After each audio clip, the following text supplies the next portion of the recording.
everyone, Cindy here. Okay, well, on Monday, I compared Ivan and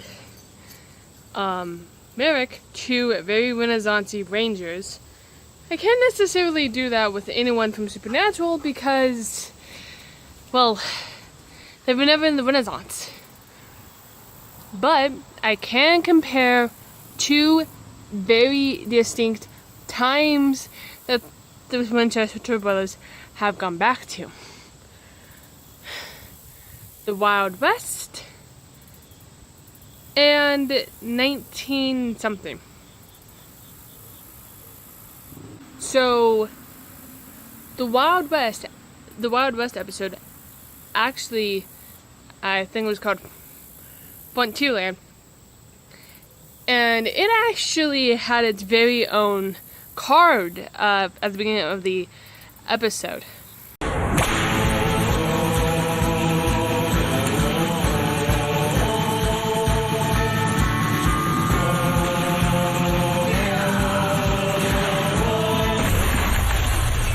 Which wasn't very common for a lot of episodes.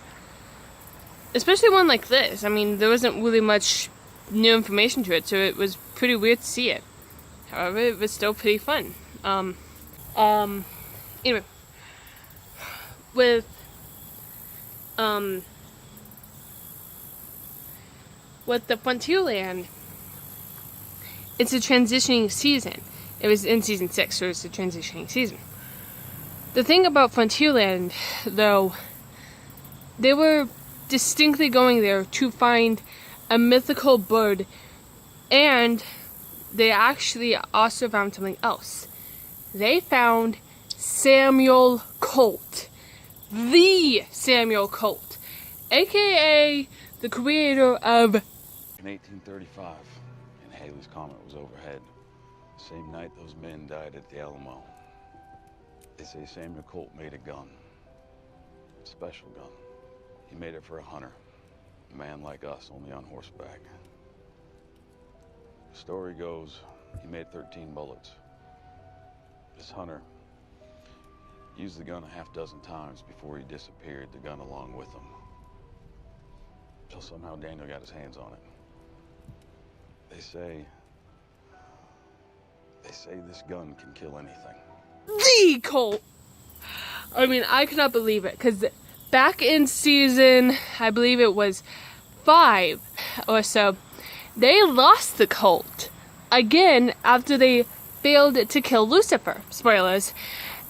And suddenly, they have a way to get the Colt back.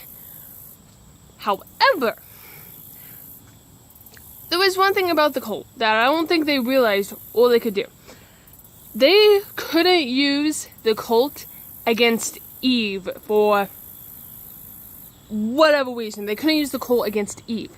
But what they could do is use Phoenix Ash. But Tio Land was the pinnacle episode. It was the episode where they get exactly what they needed. However, this episode also slowly starts to reveal what Castiel is doing with the Winchesters. Personally, I hated how Castiel kept sneaking around like that, especially with the Winchesters trying to defeat Eve. It's all Castiel and Crowley's fault that Eve is even doing this. So, however, in time after time, fighting the shadow, in time after time, it was a complete accident. They didn't mean to go back in time. However, it still happened. Well, Dean didn't mean to go back in time. And what I loved about this episode is it finally humanized a god in the sense of he has relationship, he has love. He has something that the other gods from previous seasons didn't want. They wanted to be ruled.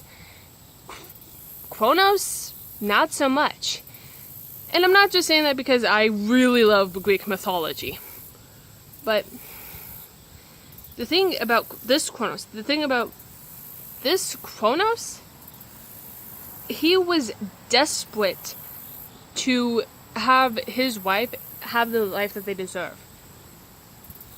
That's why he kept jumping through time, trying to figure things out. And that ends up being his downfall. And the fact to be that Dean gets to live out, well, for a short period of time anyway, the life of a 1940s, 1930s hunter, or in this case, a movie star in a way, because the one he got stuck with was a very famous hunter. However, he doesn't understand how that hunter came to be. And this hunter, I can't remember his name, but he became one because he wanted to investigate. Not because someone died in his life. He just wanted to investigate what was going on. This is the first sign of a hunter we see doing something because they want to, not because they want revenge or they have to. This is the first occurrence of it. And I find that very fun and very interesting. Now, as Dean says, Kronos is using the Biff strategy.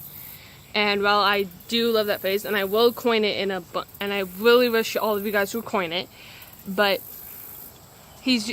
Kronos is using the strategy of going about knowing future events and putting money on them. So that, again, that's what Kronos is doing. That is the Biff strategy. That is exactly what Biff does in Back to the Future 2. And that is I don't believe there was any strategy as to how he did it in the past. How he knew Sam would see this thing in the present. I don't understand the reference there. So, kill me in the comments if you want, but I honestly don't understand it. I don't remember any reference, because there wasn't any reference in Back to the Future. There was no mention of that in Back to the Future. And that's pretty much the only time travel movie other than Endgame that I actually pay attention to. So, sorry. The thing though, Dean knows how his brother sleeps. He knows it well enough that Dean could put in, like, in a small area, he could put in, like, a note or a letter or an idea for Sam to follow. And he knows this is where the relationship, like, comes into key. How Dean understands his brother. That is key. Again, it's not so much a relationship. It's not so much, it's obviously not an important episode for season 7, because unlike with season 6, it wasn't to get any Phoenix Ash, or to get the Colt back, or to meet Samuel Colt. It was just an accidental happening it was just an accident for Dean. It was an inconvenience for Kronos. And it was an accident for Dean. But that episode, time after time, shows how much the brothers care about each other. How much Dean knows his brother. That is very interesting. Alright, for my question of the day, which was your favorite? Was it season 6's Bunty Lamp or season 7's Time After Time? Leave your answers down below. Please comment, like, and subscribe for more. Catch you on the flip side.